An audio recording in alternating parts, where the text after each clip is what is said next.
everyone, and welcome back to Jacob's Gaming Weekend. Now, this is a fascinating scenario I find myself in. I still can't afford the Glove of Doom, but that's not what's fascinating. See, I need to kind of establish with you guys something that I wasn't talking about before. And that was that I honestly didn't know, oh shit, this is a new kind of recording session for me. Now, that's not to say that I'm doing anything really differently in terms of how I'm recording or what I'm playing or what my setup in my studio is like or anything like that. That is pretty much the same as it has been so far. Now, the difference is that now I actually know that there's an audience listening. And the reason I know that is because I just recently have actually inked the deal for me to start actually making this show real.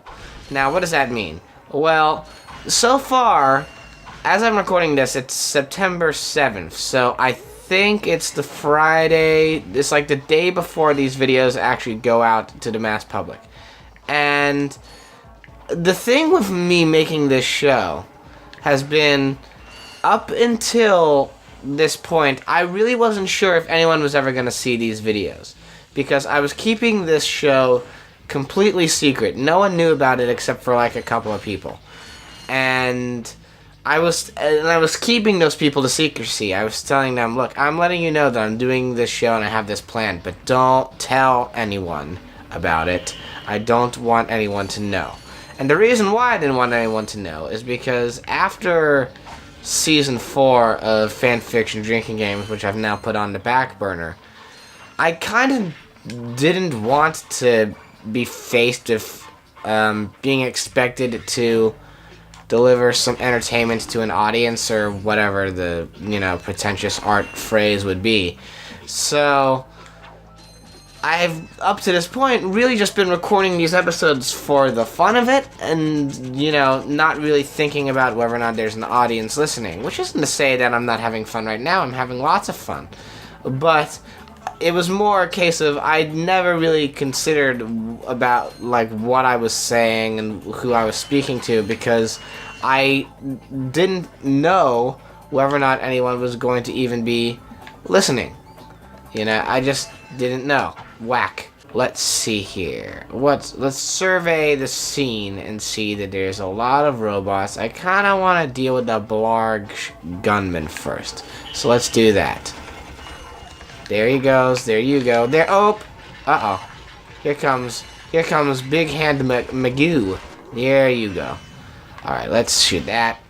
So, as I was saying, I never really knew if anyone was going to be hearing these tapes because, as far as I knew, I was keeping it completely secret, and I always planned to give the show to Nick, to go out on the channel, but he didn't even know that I was making this.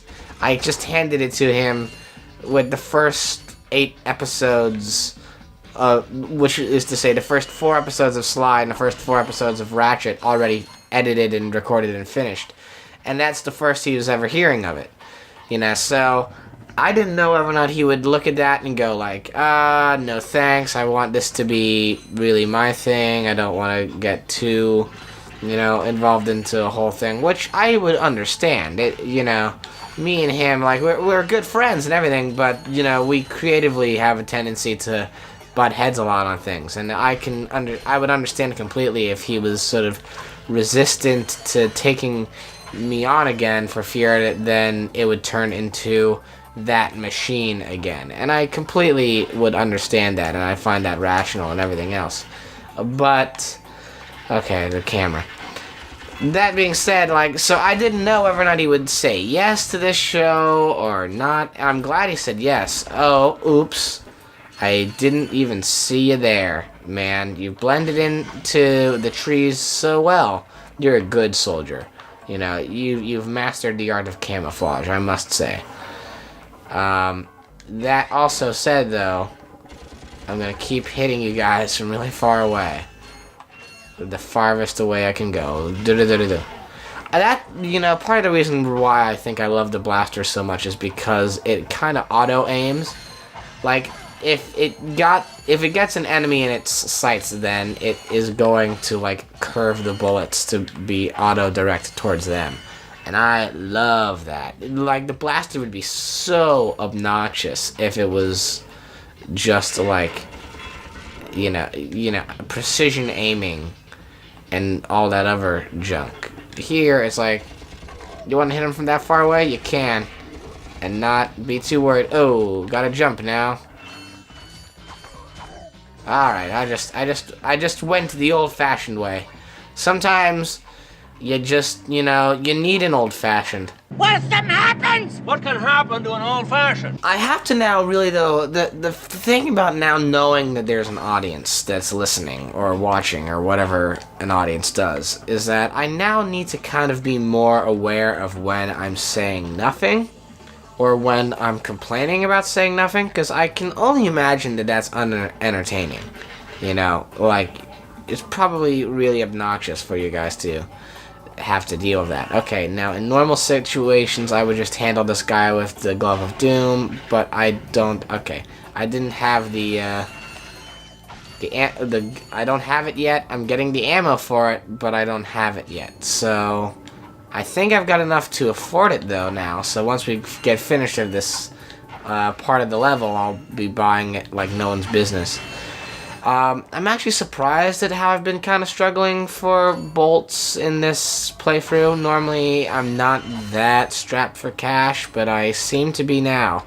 I guess maybe it's because I'm just, like, not trying to go for completion, and I recognize that there are total areas of the map that I'm just completely overlooking and neglecting. You know, that is really what's causing the sort of recession of bolts on my part, and I recognize that. But that also being said, I kind of want to be able to, you know, I want to make this entertaining. I don't want to have a whole episode be nothing but me grinding for bolts.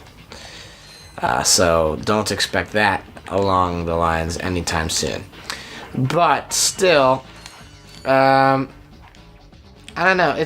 Like, I guess. Oh, that's the wrong weapon. Ah! Ooh, there was some knockback on that one. Hang on. Am I seeing that correctly?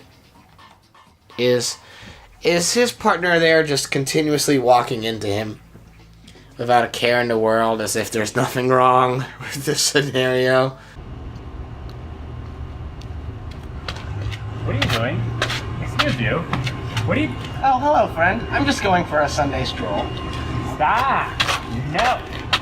Nope. Nope. Alright, let's take care of them, though. Ah! Gotta jump over their guns. You know what? It might actually be a design flaw if your bullets travel so slow that people can figure out how to dodge them. Okay, so we're near the end of this section of the map, which in turn means we're going to be near the end of our time on Youre. Okay, ready, set, go, man, go. I got a gal that I love so. Alright. Let's take that, get this monies. Gotta have some monies, right? Everyone loves their monies. Aha, we go. Fun times all around. Yeah, you better believe it's sweet. Megatron's suck cannon can vacuum up multiple enemies, then fire them out as high-caliber missiles. Caution, enemies must be small enough to fit inside the hull. So you couldn't get the red guys in there if you wanted to, but still. Ooh, whoa! Ah, there was so much to unpack there that it's not worth it. So I like the sucker cannon. It's amusing. I also recognize that, okay, so this is what I'm talking about. Like, now it gets into precision aiming a little bit, and that I do find relatively obnoxious. Alright, so now we have the sucker cannon with its sucking capabilities. I do believe we are done. Yep, we're done here on planet Youre, which means up next is the Blarg Tactical Station, if I'm not mistaken. Though first, let's get the Glove of Doom. I got some great bargains for you today. Yep. Alright. I enjoy the Glove of Doom highly. It's going to be very useful later on down the road. The ammo for it is always sparse, and that's a problem, but then I understand why it is, because the Glove of Doom is so powerful and so wonderful that it kind of is a bit of a game breaker. I mean, it's not the literal game breaker that you can potentially get within the game, but still, it does wreck things up a bit. Alright, it's time to go to Nebula G34, to the Blarg Station. It took me and my friend ages to progress through this game. Ages. Well, actually, oh, holy cow. I just looked at the clock, and I think it's about time to wrap up this episode. So everyone get a good look at the Blarg Station while you still can, because we aren't going to be doing anything in it until the next episode. So until that time, go ahead and hit that subscribe button and click the bell to be notified about when new videos come out. Smash that like button and make sure to check out some more Gaming Weekend videos, as well as some more Serenade Caffeine videos. Share this around with your friends, and I'll see you all next week. Bye-bye.